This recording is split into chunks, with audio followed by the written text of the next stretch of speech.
Oh no! What went wrong here? I know the feeling of killing a guy in the water. It sucks. Hope everything is okay.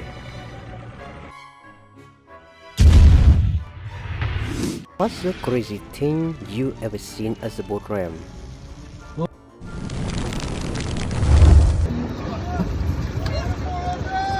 Lon ruined a $40,000 truck to launch a $1,500 boat.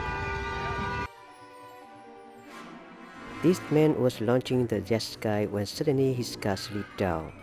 It looks like he forgot to pull the handbrake and it was balancing. Don't worry. Turn the boat motor on and boost that thing back up.